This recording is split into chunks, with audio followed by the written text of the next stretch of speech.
Perkenalkan, nama saya Priscilia Rosalina Pidu, NIM 1801070025, semester 5, Prodi Jurusan Pendidikan Pancasila dan Kewarganegaraan.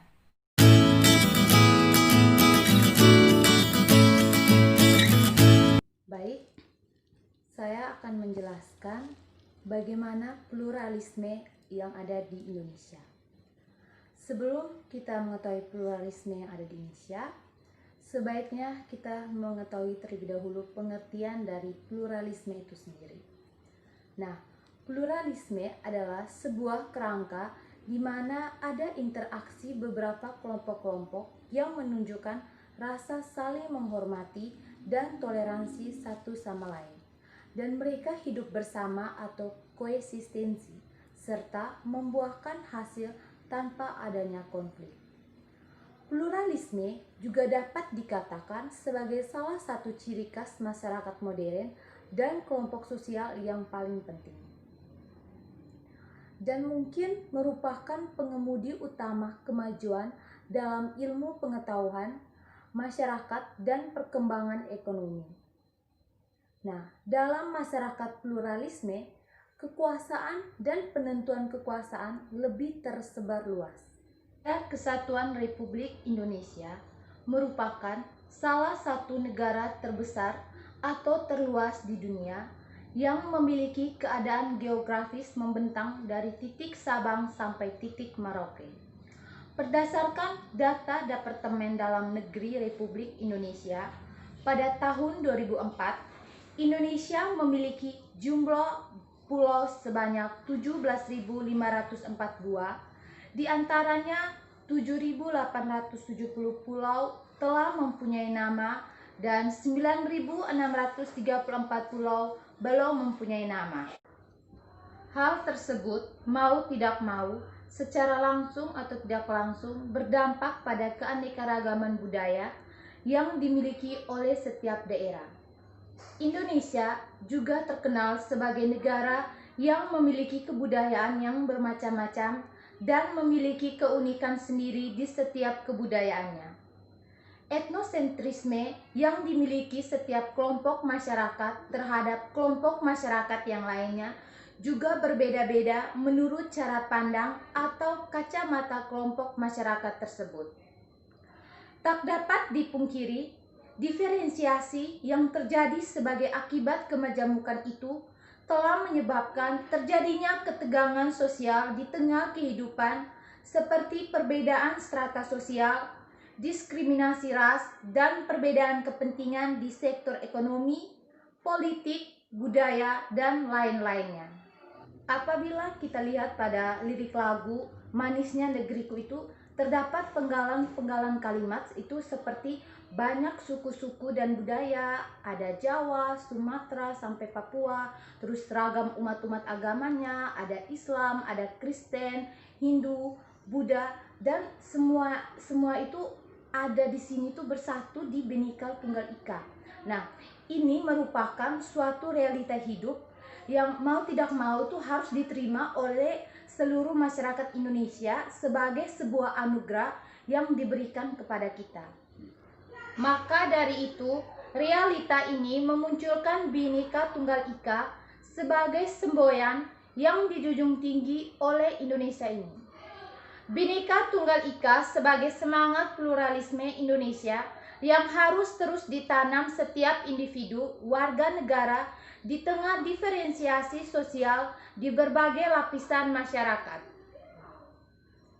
Meski semangat Bhinneka Tunggal Ika telah ditanam kepada kita sejak lahir, tetapi masih ada saja individu yang mengabaikan atau bahkan menolak individu atau kelompok masyarakat lain yang memiliki pandangan atau prinsip yang berbeda dengan kita.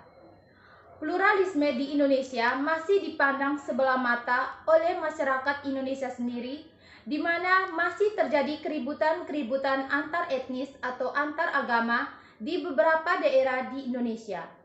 Hal tersebut merupakan bukti nyata bahwa masyarakat Indonesia belum memaknai makna dari pluralisme itu sendiri. Menurut pakar studi pluralisme dari Harvard, Profesor Diana, pluralisme tidak sekedar toleransi, melainkan sebuah proses pencarian pemahaman secara aktif menembus batas-batas perbedaan. Pluralisme terjadi karena adanya perbedaan pendapat antara satu pihak dengan pihak lainnya.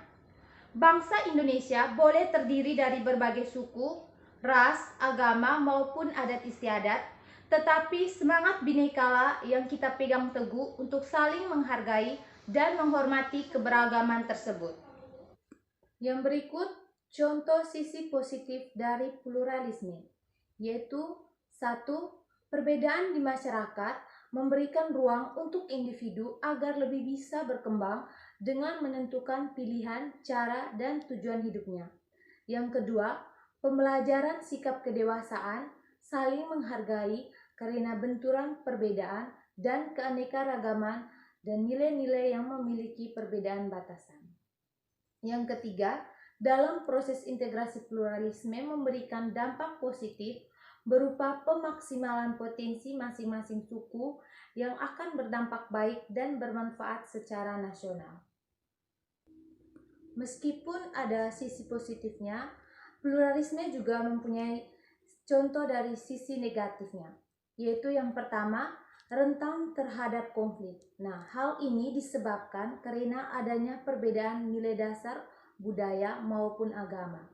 Karena perbedaan tersebut mengakibatkan batasan kesopanan, baik buruk kesopanan tanpa adanya kedewasaan dalam bersikap, perbedaan sikap dan perilaku akan membawa gesekan sosial yang berakibat konflik. Yang kedua, munculnya sikap ekstrim dan fanatik terhadap kebudayaan, etnis, golongan, dan agamanya.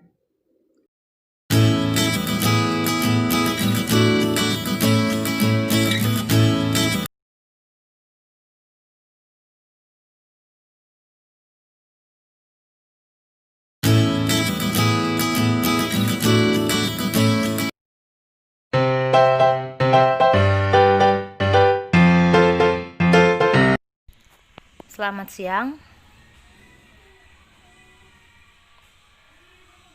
Saya sebagai arbiter dan orang ketiga di sini untuk menyelesaikan masalah adik berdua berkaitan dengan tawuran siang tadi. Oke, baik. Sebagai seorang arbiter di sini atau orang ketiga, saya ingin mengetahui latar belakang terjadinya tawuran tersebut. Dari saya kakak, mulai dari dia kakak. Dia ini sudah menghina dan melecehkan pukulan saya. Makanya saya terima kakak. Saya panggil kawan-kawan lain supaya pukul dia. Jadi itu masalahnya. Itu saja. Ya. Kalau dari kakak, Iya. benar kakak sudah menghina kebudayaan dari kakak tersebut. Benar.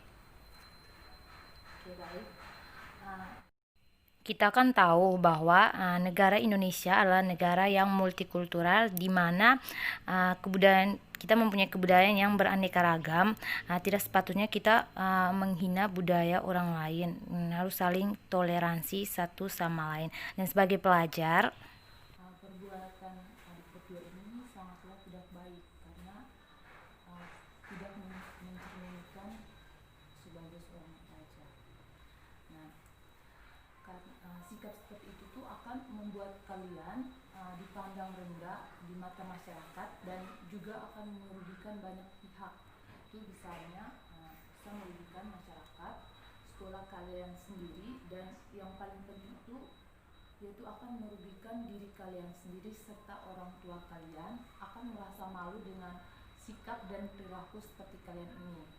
Nah, seharusnya sebagai seorang pelajar itu kalian harus meningkatkan prestasi belajar kalian agar dapat menjadi kebanggaan sekolah, orang tua, bahkan diri kalian sendiri.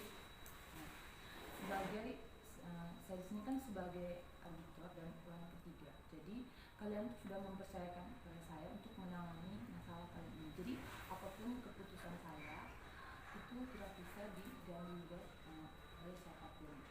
Nah,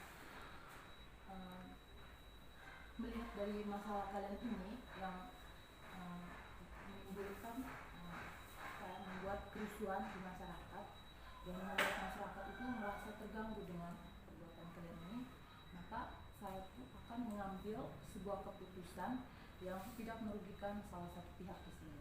Jadi bagi adik berdua dan teman-teman adik yang sudah melakukan tawaran yang kali itu, kalian itu akan dikenakan hukuman, yaitu berupa membersihkan dan memperbaiki fasilitas umum yang kalian rusaki, dan yang kedua kalian akan diskors selama seminggu dari sekolah kalian. Oke, ini adalah perjanjiannya, dan kalian tanda tangan perjanjian ini agar bisa dinyatakan sah. Ya, bisa.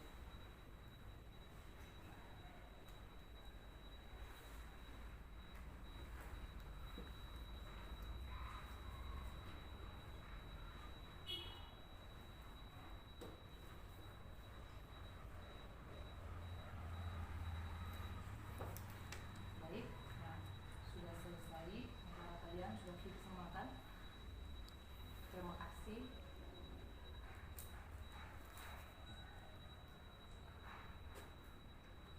Penyelesaiannya dilakukan dengan menggunakan arbitrase, yang mana teknik penyelesaian konflik menggunakan jasa penengah atau yang dilakukan dengan bantuan pihak ketiga. Pihak ketiga di sini berfungsi sebagai perantara yang mempertemukan keinginan yang kompromistis dari pihak yang terlibat konflik.